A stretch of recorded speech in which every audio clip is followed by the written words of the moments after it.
ഇടുക്കി ദേവികുളം മേഖലയിലെ തമിഴ്നാട്ടുന്ന വൈദ്യം എന്ന പുസ്തകം സേതുരാമൻ IPS പ്രകാശനം ചെയ്തു. അധ്യാപകനായ ഡോക്ടർ പോൾ മുരുകനാണ് 4 വർഷത്തിലധികം നീണ്ട പരിശ്രമത്തിനൊടുവിൽ ബുക്ക് പുറത്തിറക്കിയത്. മൺമറഞ്ഞു പോകാതെ നാട്ടുവൈദ്യം പൊതുജനങ്ങളിലേക്ക് എത്തിക്കുക എന്ന ലക്ഷ്യത്തോടെയാണ് ഈ പുസ്തകം എഴുതിയിട്ടുള്ളതെന്ന് അധ്യാപകനായ പോൾ മുരുകൻ കേരള വിഷൻ ന്യൂസിനോട് പറഞ്ഞു. നിരവധി പുസ്തകങ്ങളും ഇറങ്ങുന്നുണ്ടെങ്കിൽ തന്നെയും അത് പൊതുജനങ്ങൾക്ക് പ്രയോജനകരമാകുന്ന പുസ്തകമാണെങ്കിൽ ഏറ്റവും കൂടുതൽ അത് ജനങ്ങളിലേക്ക് എത്തും എന്ന് തന്നെയാണ് പറയാനുള്ളത്. കാരണം ഇവിടുത്തെ ഒരു മൂന്നാറിൽ ജനിച്ചു വളർന്ന ഡോക്ടർ പോൾ മുരുകൻ അധ്യാപകൻ കൂടിയാണ്. അദ്ദേഹം ഒരു ബുക്ക് ഈ കഴിഞ്ഞ ദിവസമാണ് ഈ പ്രകാശനം ചെയ്ത് ബുക്ക് പുറത്തിറക്കിയിരിക്കുന്നത്. ദേവികുളം വട്ടാരത്ത് തമിഴകളിൽ നാട്ടുപുറ മരുത്തുവനം, അതായത് മുമ്പുണ്ടായിരുന്ന നാട്ടുവൈദ്യങ്ങളെല്ലാം പോയപ്പോൾ ഇപ്പോൾ ആ നാട്ടുവൈദ്യം ആളുകൾക്ക് എങ്ങനെ എത്തിക്കാം അല്ലെങ്കിൽ എങ്ങനെ പ്രയോജനകരമാക്കും എന്നുള്ള രീതിയിലാണ് ഈ ബുക്ക് ഇറക്കിയിരിക്കുന്നത്. പൂർണ്ണമായും നാട്ടുവൈദ്യങ്ങളാണ് അല്ലേ? എന്താണ് ഈ ബുക്ക് ഇറക്കാനുള്ള ഒരു കാരണം? ഈ ബുക്ക് ഇറക്കാനുള്ള കാരണം എന്ന് വെച്ചാൽ ഇപ്പോൾ ഈ നാട്ടുമരുത്തുവം പണ്ടത്തെ ആൾക്കാരുടെ നാട്ടുമരുത്തുവം കുറേ ഉണ്ടായിരുന്നു.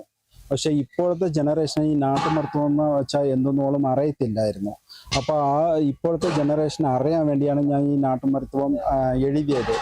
അതല്ലാതെ ഈ കുറേ ഈ നാട്ടുമരുത്തുവം എഴുതിയിട്ട് മാക്സിമം ഒരു 10 വർഷമായി ഞാൻ ആ ബുക്ക് എഴുതിയിട്ട്. പക്ഷെ പബ്ലിഷ് ചെയ്യാൻ ഇച്ചിരി ലേറ്റായി പോയി. പക്ഷെ ഈ 10 വർഷത്തിൽ തന്നെ ഇതിൽ കൊടുത്ത ഈ ഡേറ്റ കളക്ഷനിൽ ഈ ഡേറ്റ കൊടുത്ത ചിലവരിപ്പോൾ ഇല്ല, മരിച്ചുപോയി. ഇച്ചിരി മുതിർന്നവരായിരുന്നു. അപ്പോൾ അവർ മരിച്ചാലും അവരുടെ ഒരു ഡേറ്റാസ് ഇതിൽ ഇരിപ്പുണ്ട്. പക്ഷെ ഈ ബുക്ക് ഞാൻ എഴുതിയില്ലെങ്കിൽ അവരുടെ മരണത്തോടു കൂടെ തന്നെ ഇതിൻ്റെ ഈ മരുന്നുകളും പോകും. അപ്പൊ അതുകൊണ്ട് നമ്മുടെ പണ്ടത്തെ ആൾക്കാരുടെ ഈ മരുന്നുകളെല്ലാം ഇപ്പോഴത്തെ ജനറേഷനിൽ ഞാൻ എത്തിക്കണം. അതിനു വേണ്ടിയാണ് ഞാൻ മെയിനായിട്ട് ഈ ബുക്ക് എഴുതാനുള്ള ഒരു റീസൺ. എത്ര വർഷം കൊണ്ടാണ് ഈ ബുക്ക് ഇത് എഴുതാൻ തുടങ്ങിയത്? ഞാൻ 2012 ഇത് ഡേറ്റ കളക്ഷന് പോയി 2015 ബുക്ക് എഴുതി കഴിഞ്ഞു. ചില എൻ്റെ റിസർച്ച് വർക്കിന്റെ ഒരു കാരണമായതുകൊണ്ട് ഇത് ഇച്ചിരി പബ്ലിഷ് ചെയ്യാൻ ലേറ്റായി പോയി, അത്രേ ഉള്ളൂ. നിലവിൽ തോട്ടം മേഖലയിൽ നിന്നാണോ ഇത്തരത്തിലുള്ളൊരു ഈ പഴയ ആളുകളുടെ അടുത്ത് പോയി എല്ലാം കളക്ട് ചെയ്തത്? ഏതൊക്കെ സ്റ്റേറ്റുകളിലൊക്കെ പോയത്? ഞാൻ ചോലമല പോയി, ചെണ്ടുവാര, ചെട്ടിവാര, അവിടെ ദേവികുളം, ചൊക്കനാട്, നല്ലതന്നി, ഈ സറൗണ്ടിങ് എല്ലാം ഞാൻ പോയി. മാക്സിമം സറൗണ്ടിങ് എല്ലാം ഞാൻ കവർ ചെയ്തു. എന്താണ് ഈ ശരിക്കും പറഞ്ഞ ഈ പുസ്തകത്തിന്റെ ഒരു ഉള്ളടക്കം എന്ന് പറയുന്നത്? ഉള്ളടക്കം എന്ന് പറഞ്ഞാൽ ഇത് 74 ഡിസീസിനെ കുറിച്ച് ഞാൻ പറഞ്ഞിട്ടുള്ളത്. അതിനെക്കുറിച്ചും അതിൻ്റെ തീർക്കാനുള്ള മരുന്നുകളെ കുറിച്ചും അത് മരുന്ന് എങ്ങനെയൊക്കെ ചെയ്യണം അതിനുള്ള ഇൻഗ്രീഡിയൻസിനെ കുറിച്ചും ഞാൻ പറഞ്ഞിട്ടുള്ളത്.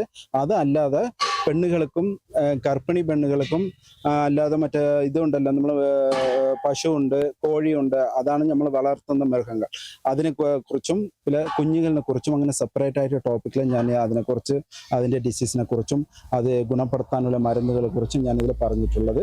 അതല്ലാതെ ഇതിൽ നമ്മൾ യൂസ് ചെയ്യുന്ന എണ്ണ വകകളുണ്ട്, പിന്നെ ഏതൊക്കെ നമ്മൾ ഇത് മെഡിസിൻസ് ഉണ്ടല്ലോ, ചെടികളുണ്ടല്ലോ, മരുന്ന് ചെടികൾ എല്ലാം ഞാൻ സെപ്പറേറ്റ് ആയിട്ട് ബാക്കിൽ ഞാൻ കൊടുത്തിട്ടുണ്ട്. ഇതിൽ ശരിക്കും പറഞ്ഞാൽ ഇപ്പോഴുള്ള ജനറേഷൻ ഇതൊന്നും അറിയത്തില്ലായിരിക്കാം. ഇപ്പൊ ഏത് ചെടിയാന്ന് പറഞ്ഞാൽ ഇപ്പൊ ഒരു തുളസി പറിച്ചുകൊണ്ടാൽ പറയാൻ ഏത് പറിക്കുന്നവനും ഒരു ഐഡിയ ഉണ്ടാകത്തില്ല. പക്ഷെ ഇത്തരത്തിലൊരു ബുക്ക് ഇറക്കി കഴിഞ്ഞപ്പോൾ അത് ശരിക്കും പറഞ്ഞ പൊതുസമൂഹത്തിന് ഒരു ഉതകുന്ന കാര്യം തന്നെയാണ്. ജനങ്ങളിലേക്ക് എത്രയും വേഗം എത്തുകയും ചെയ്യും. പക്ഷെ ഈ ബുക്കിന്റെ ഒരു ഉള്ളടക്കം എന്ന് പറയുമ്പോൾ അത് എത്രത്തോളം ഈ ഇപ്പോൾ ഉള്ള ജനറേഷൻ അംഗീകരിക്കുന്നു തോന്നുന്നു? അംഗീകരിക്കാൻ തോന്നുന്നു വെച്ചാൽ ഈ ബുക്ക് അന്ന് പബ്ലിഷ് ചെയ്ത അന്ന് തന്നെ ഒരു 100 കോപ്പി വിറ്റുപോയി. അപ്പോൾ വിറ്റിട്ട് തന്നെ എല്ലാവരും വായിച്ചിട്ട് അതിന് ഒരു നല്ല അഭിപ്രായമാണ് പറഞ്ഞത്. അപ്പോൾ ഇത് നല്ല ഇപ്പോഴത്തെ ജനറേഷൻ ഇത് യൂസ്ഫുൾ ആയിരിക്കുന്ന എനിക്ക് വിശ്വാസമുണ്ട്, 100% ഉറപ്പുണ്ട്. ശരിക്കും പറഞ്ഞാൽ ഇംഗ്ലീഷ് മരുന്ന് ഉപയോഗിക്കുന്നത് കുറച്ചിട്ട് അത്യാവശ്യം വേണ്ടെങ്കിൽ മാത്രം അല്ലേ? നമ്മൾ ഇത് ഒരു ഫസ്റ്റ് എയ്ഡ് പോലെയാണ്.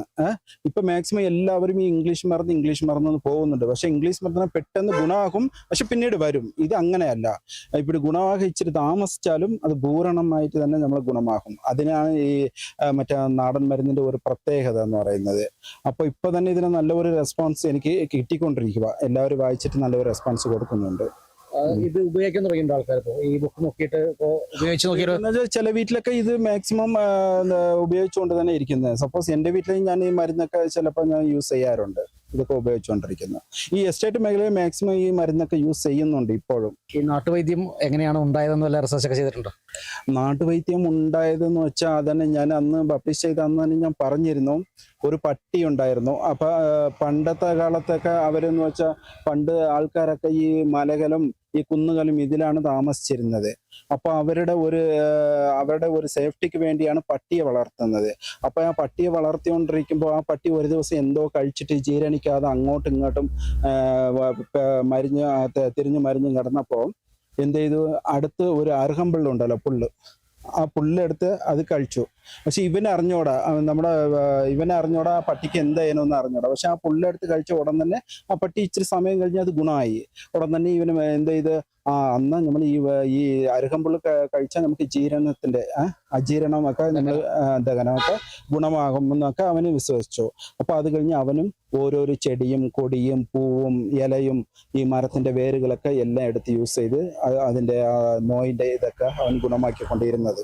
അങ്ങനെയാണ് ഈ നാട്ടു മരുന്ന് വന്നതെന്ന് ഒരു ചരിത്രമുണ്ട്, ഒരു ബുക്കിൽ ഞാൻ വായിച്ചിട്ടുള്ളത്. അത് ശരിക്കും പറഞ്ഞാൽ ഈ പുസ്തകത്തിന്റെ ഒരു ഇത് എഴുതാൻ തന്നെ വലിയ, ശരിക്കും പറഞ്ഞാൽ നല്ല രീതിയിൽ ഒരു എഫേർട്ട് എടുത്തിട്ടുണ്ടാവും. പഴയ ആളുകാരെ കണ്ടുപിടിക്കണം, അവരാ മരുന്നുകൾ കൃത്യമായിട്ട് ഈ ബുക്ക് എല്ലാവരും വായിക്കുമ്പോൾ അവർ ഉപയോഗിക്കണം. അപ്പൊ കൃത്യമായുള്ള മരുന്നുകളായിരിക്കണം അല്ലേ? വലിയ കഷ്ടപ്പാടുണ്ടായിരുന്നു. പക്ഷെ ചിലവർ ഡേറ്റാസ് ഒക്കെ തരില്ല. ഈ മരുന്ന് നമ്മൾ പറഞ്ഞു കഴിഞ്ഞാൽ അതിന്റെ എഫക്റ്റ് പോയി എന്നൊക്കെ അങ്ങനെയൊക്കെ ഉണ്ട്. പക്ഷെ നമ്മൾ എസ്റ്റേറ്റ് മേഖലയെ സംബന്ധിച്ച് ആൾക്കാരെല്ലാത്തിനും നല്ല സപ്പോർട്ട് ചെയ്ത് ഞാൻ പറഞ്ഞ ഉടൻ തന്നെ മരുന്നൊക്കെ പറഞ്ഞു തന്നു. ഞാൻ ഇല്ലെങ്കിലും ഫോൺ വിളിച്ചും പറഞ്ഞു തന്നു. അങ്ങനെ ഈ ബുക്ക് വന്നതിന്റെ മെയിൻ കാരണം ആൾക്കാരുടെ ഒരു നല്ല സപ്പോർട്ട് ഉണ്ടായിരുന്നു. നമ്മുടെ ഇവിടുത്തെ ദേവികുളം താലൂക്കിന്റെ തമിഴരുടെ നല്ല സപ്പോർട്ട് ഉണ്ടായിരുന്നു.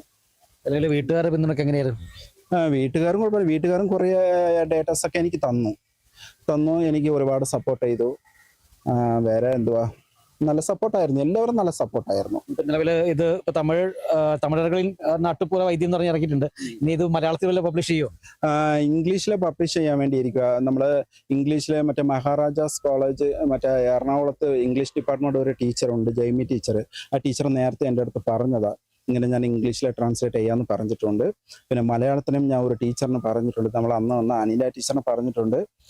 അവരൊക്കെ ഓക്കെ ആണെങ്കിൽ ഉടൻ തന്നെ മലയാളത്തിലും ഇംഗ്ലീഷിലും പബ്ലിഷ് ചെയ്യും. എത്ര ബുക്കുകൾ എഴുതിയിട്ടുണ്ട് മൊത്തം? ഇത് എനിക്ക് രണ്ടാമത്തെ ബുക്കാണ്. ആദ്യത്തെ ബുക്ക് നമ്മുടെ പോണ്ടിച്ചേരി അമൃത ഗണേശ് എന്ന് പറഞ്ഞ ഒരു ഗവിയ. അദ്ദേഹം സ്കൂളിൻ്റെ ഒരു ഹെച്ചമായിരുന്നു. ആ ഗവിയുടെ നാടകം, നോവല്, കവിത, ഇങ്ങനത്തെ കുറേ ബുക്ക് എഴുതിയിട്ടുണ്ട്. ആ ബുക്കെല്ലാം വെച്ച് ഒരു ക്രിട്ടിസൈസ് പോലെ ഞാൻ ഒരു ബുക്ക് എഴുതിയിട്ടുണ്ട്, അമൃത ഗണേശനിൽ വാഴവും പണിയും. അത് ആദ്യത്തെ ബുക്ക്. ഇത് എനിക്ക് രണ്ടാമത്തെ ബുക്ക്. അടുത്ത് ഒരു ഓൾറെഡി ബുക്ക് വരാൻ പോവാ. ഒരു 3 ബുക്ക് ബാലൻസ് ഇരിപ്പുണ്ട്. ഒരു ട്രാൻസ്ലേഷൻ ഉണ്ട്. അതല്ലാതെ നാഞ്ചിൽ നടൻ നാവൽ കലയുടെ PhD തീസിസ് ഇരിപ്പുണ്ട്. അതിനടുത്ത ബുക്കായിട്ട് വരാൻ പോവുക. ശരിക്കും പറഞ്ഞത് ആളുകൾക്ക് വലിയൊരു പ്രയോജനകരമാകുമല്ലേ ബുക്ക്? തീർച്ചയായിട്ടും. അപ്പോൾ നിലവിൽ അത്രത്തിൽ തന്നെയാണ്. ഈ ആശുപത്രിയിലേക്ക് ഉടനടി പോകാണ്ട് തന്നെ ആദ്യം വീട്ടിലെ കൈമരുന്ന് നമ്മൾ ഉപയോഗിക്കുക. അതിനുശേഷം വേണ്ടി വന്നാൽ ഇംഗ്ലീഷ് മരുന്ന് ഉപയോഗിക്കാനാണ് ഈ ഒരു പുസ്തകത്തിന്റെ ഒരു ഉള്ളടക്കം എന്ന് പറയുന്നത്. കാരണം പഴയ നാട്ടുവൈദ്യത്തിന്റെ എല്ലാം തന്നെ, നാട്ടുവൈദ്യം തന്നെ അടങ്ങിയിരിക്കുന്ന ഒരു പുസ്തകം തന്നെയാണ്. ഏതായാലും എല്ലാവിധ ആശംസകളും നേർത്തുള്ളൂ. ക്യാമറമാൻ AP രാജയ്ക്കൊപ്പം Bineesh Antony, Kerala vision news, Idukki.